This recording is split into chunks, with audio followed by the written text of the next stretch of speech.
Hello and welcome back to Mindcrest Academy. I understand very well that I will have to work slightly harder than usual to make an impact on social media. As I have mentioned in the previous video, I have already started a series of tenses. The students who want to improve their tenses and those who are preparing for the examinations, they will continue watching this video and each of your problems might be solved at the earliest if you continue watching each of the videos in a certain manner. तो चलो बिना देर किए बगैर मैं video को शुरू करता हूँ। पिछले क्लास में मैंने टेंस का डिस्क्रिप्शन दिया था और टेंस के विषय में बताया था कि टेंस कितना महत्वपूर्ण हो सकता है किसी एग्जाम के लिए और खासकर इंग्लिश भाषा को सीखने के लिए। तो मैंने प्रेजेंट टेंस के जो पार्ट्स होते हैं 4 पार्ट्स वो बताया था। प्रेजेंट टेंस के जो पहला पार्ट्स है जिसका नाम है सिंपल प्रेजेंट टेंस, उसके विषय में मैंने बताया था और जो भी बच्चे नहीं देखे उसको जाकर देख लें क्योंकि उसको समझे बगैर आप आगे जाएंगे तो दिक्कतें होंगी। तो आज हम लेते हैं प्रेजेंट का दूसरा पार्ट जिसका नाम है प्रेजेंट कॉन्टिन्यूअस।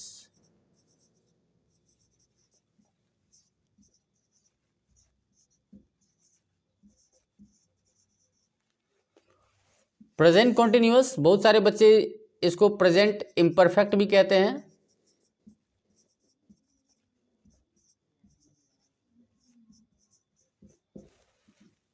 या तो प्रेजेंट कंटिन्यूअस या फिर प्रेजेंट इम्परफेक्ट कह सकते हैं। तो इसको हम आसानी से समझते हैं कि शॉर्टकट में कैसे इसको हम सॉल्व कर सकते हैं। इससे रिलेटेड क्वेश्चन जो एग्जाम में आएगा तो हम कैसे जल्द से जल्द इसको सॉल्व कर सकते हैं। तो मैंने पहले बताया है कि टेंस को समझने के लिए सबसे मेन चीज़ है कि वर्ब को समझना। ये याद रखना जरूरी है कि किस टेंस में कौन से वर्ब लगता है। तो यहाँ पर मैं प्रेजेंट कॉन्टिन्यूअस का जो वर्ब होता है उसको मैं बता रहा हूँ। यहाँ पर होता है इज आर एम अब प्लस वर्ब का फोर्थ फॉर्म लगता है। तो ये याद रखना है कि प्रेजेंट कॉन्टिन्यूअस में is are am plus V4 मतलब V1 में अगर ING ऐड करते हैं तो ये V4 बन जाएगा। प्रेजेंट कॉन्टिन्यूअस में हमें याद रखना है कि is are am plus V4 verb का चौथा रूप लगेगा।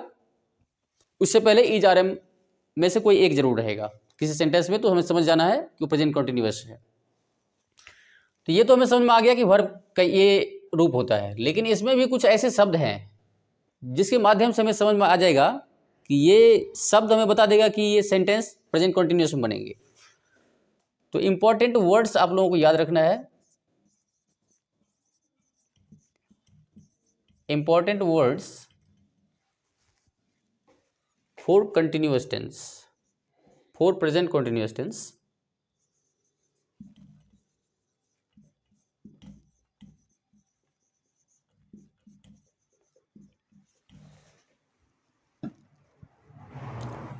तो प्रेजेंट कॉन्टिन्यूअस में जैसे मैंने बताया था कि सिंपल प्रेजेंट में भी कुछ शब्द थे जो मैंने बताया था और वो शब्द अगर कहीं पे दिखता है तो हम समझ जाएंगे कि सिंपल प्रेजेंट है। उसी प्रकार इस टेंस में भी कुछ शब्द है जिससे हमें पता चलेगा कि सेंटेंस प्रेजेंट कॉन्टिन्यूअस में बनेंगे। तो ये शब्द इस प्रकार है, आपको याद रखने हैं कि now, at the present,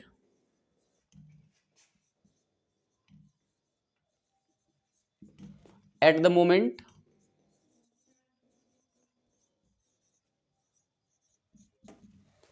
currently, nowadays,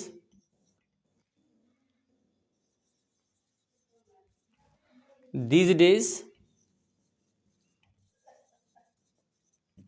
still। अगर इनमें से कोई शब्द किसी सेंटेंस में दिया है तो इसी से पता चल जाएगा कि हमें सेंटेंस प्रेजेंट कॉन्टिन्यूअस में बनाना है। और डायरेक्ट प्रेजेंट कॉन्टिन्यूअस का वर्ब हमें याद रखना है। जैसे कि अगर क्वेश्चन एग्जाम में रहेगा तो इस बेस पे रहेंगे। जैसे आए, यहाँ पे डॉट देगा, हिंदी, नाउ। तो यहाँ पर देखना पड़ेगा कि ये जो शब्द है शब्द भी इंपॉर्टेंट है कि याद रखना जरूरी होगा। हमें इस वर्ड से पता यहाँ चलता है कि इसमें जो खाली स्थान दे रखा है यहाँ पे प्रेजेंट कॉन्टिन्यूअस के वर्ब लगेंगे। तो हमें प्रेजेंट कॉन्टिन्यूअस का स्ट्रक्चर याद रखना है, मतलब वर्ब के जो स्ट्रक्चर होते हैं वो याद रखनी है। आराम से स्क्रीनशॉट लेकर के या पॉज करके इसको देख सकते हैं जो इज आर एम का प्रयोग कहाँ कहाँ होता है। तो यहाँ पर हमें देखना है कि यहाँ पर आय है तो इसका मतलब हमें एम लगाना होगा, यानी जो एम पे बेस्ड होगा। एम के बाद अगर V4 होगा तो वही पैटर्न इसमें सेट होगा। तो इसमें से m + v4 ये पैटर्न है यहाँ पे, मतलब इस पे आधारित ये है। वैसे है ये भी, लेकिन हमें पता है i के साथ m लगता है, इसीलिए ये करेक्ट आंसर होगा इस क्वेश्चन का। तो ये हो गया इसका प्रेजेंट कॉन्टिन्यूअस की आइडेंटिटी। यही काफ़ी है समझने के लिए एग्जाम में। अगर ये किसी स्टूडेंट को अच्छी तरह से आता है तो क्वेश्चन मिस आउट नहीं कर सकते। इसके बाद जो टेंस आता है वो है प्रेजेंट परफेक्ट टेंस, यानी तीसरा नंबर का जो टेंस है प्रेजेंट का पार्ट, उसका नाम है प्रेजेंट परफेक्ट टेंस।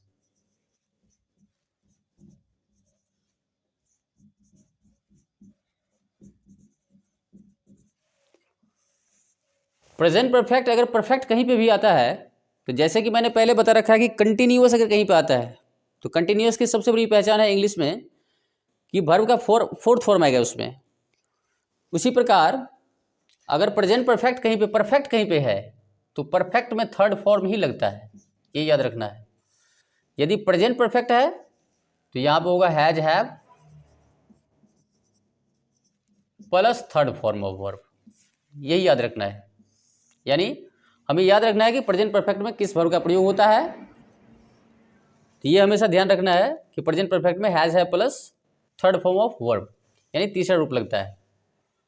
तो जैसे कि मैंने इससे पहले जो बताया है कि प्रेजेंट कॉन्टिन्यूअस में कुछ शब्द है जिनके माध्यम से हमें पता चलेगा कि सेंटेंस प्रेजेंट कॉन्टिन्यूअस में बनने वाले हैं, उसी तरीके से इसमें भी कुछ शब्द है जो हमें बताएगा कि ये सेंटेंस जो है सो प्रेजेंट परफेक्ट में बनेगा। जैसे इसमें हो सकता है येट, ऑलरेडी,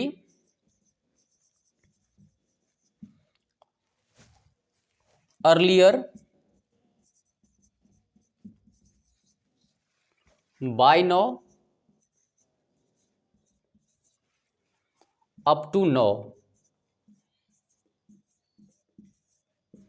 या अप टिल नो,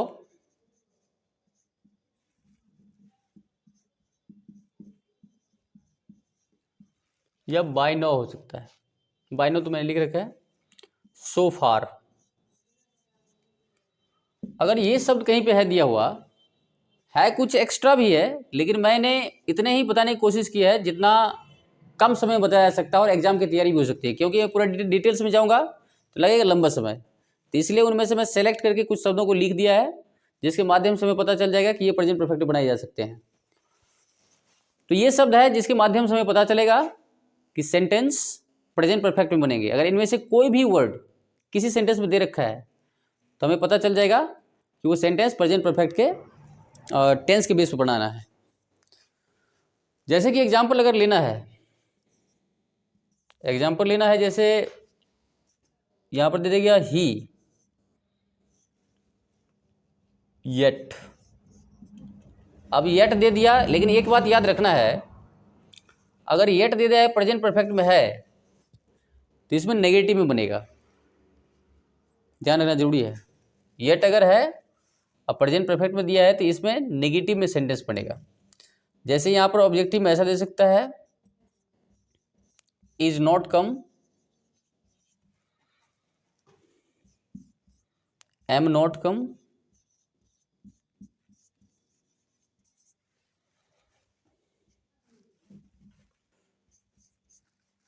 जैसे हैज नॉट कम, या फिर हो सकता है हैव नॉट कम।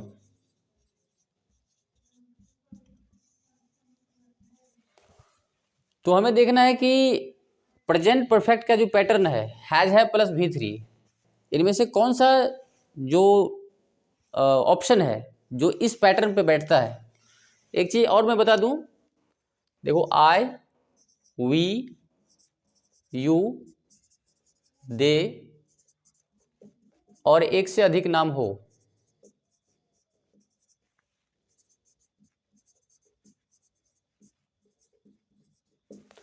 अगर सब्जेक्ट के तौर पे इनमें से कोई एक होगा तो प्रेजेंट परफेक्ट में हैव का प्रयोग होता है इन सब्जेक्ट के साथ। यदि सब्जेक्ट के तौर पे ही, शी, इट और एक नाम होगा तो इन सब्जेक्ट के साथ हैज का प्रयोग होता है। तो हमें याद रखना है कि हैज हैव कहाँ कहाँ लगता है, और उससे ये भी समझना है कि पैटर्न सबसे मायने रखता है कि इसको याद रखना। इसके साथ साथ ये दोनों अगर कंबाइन करके याद रखेगा कोई बच्चा तो उसे प्रॉब्लम कोई क्वेश्चन सॉल्व में नहीं हो सकती है। तो भाई यहाँ पर जो ही के साथ हैज लगता है, अब मैंने पहले बताया कि अगर प्रेजेंट परफेक्ट में येट का प्रयोग हो रहा है तो वहां पे हम उसके साथ नॉट लगाते हैं। नॉट का प्रयोग करते हैं तो जैसे इसमें से कौन सा होना चाहिए, यहाँ पे होगा हैज नॉट कम, क्योंकि ये इस पे बेस्ड है, हैज है प्लस V3 पे, क्योंकि ही के साथ हैज लगता है इसलिए हैव तो लगेगा नहीं। अब प्रेजेंट परफेक्ट में एम और इज आर एम का प्रयोग नहीं होता है, इसीलिए यहाँ पे ऑप्शन थर्ड इसका आंसर हो जाएगा। तो प्रेजेंट परफेक्ट का भी हो गया। चौथा नंबर का जो टेंस है प्रेजेंट के पार्ट, उसका नाम है present perfect continuous. Present perfect continuous.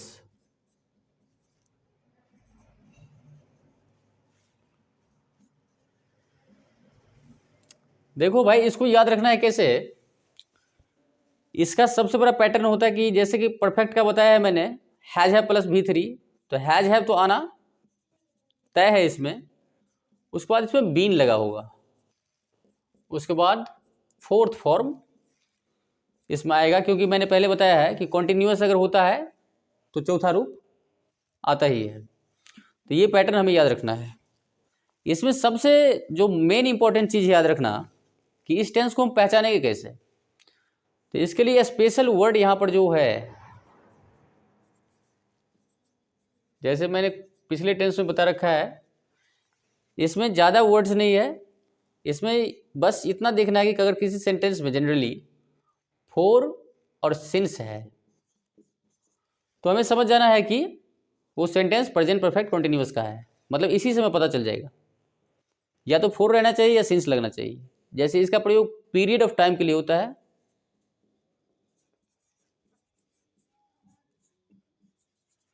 और इसका होता है पॉइंट ऑफ टाइम के लिए।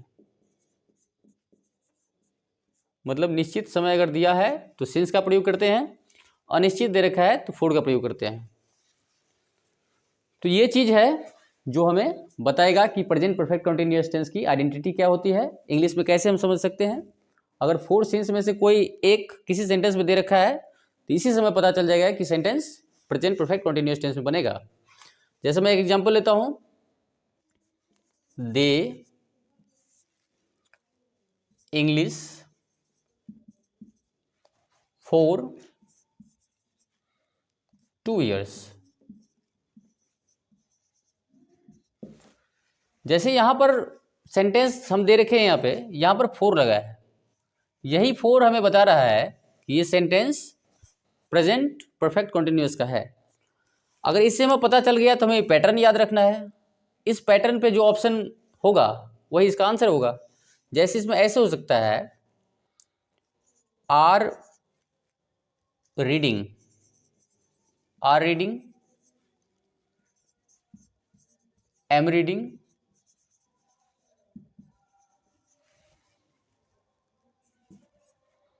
हैज बीन रीडिंग,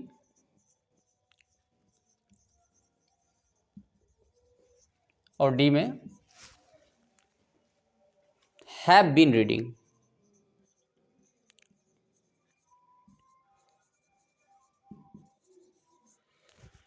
देखो इसमें ऐसा है कि हम देखेंगे इस पैटर्न पे इन ऑप्शन में से कौन सा मिलता है।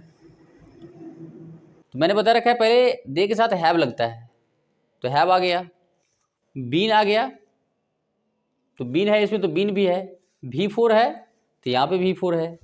तो मतलब हमें समझ में आ गया कि मतलब इस पैटर्न पे ये और ये आधारित है।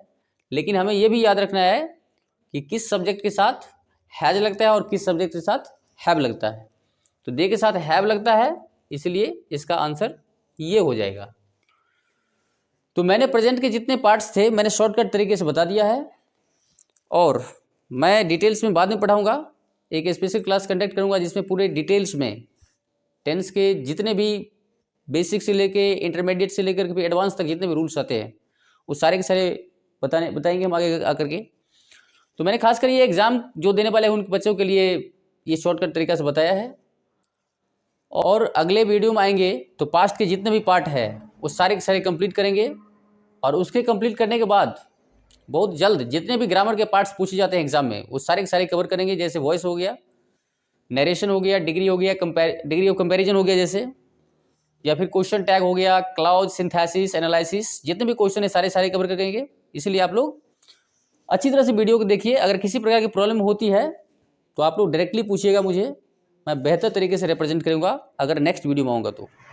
Thank you very much for watching the video.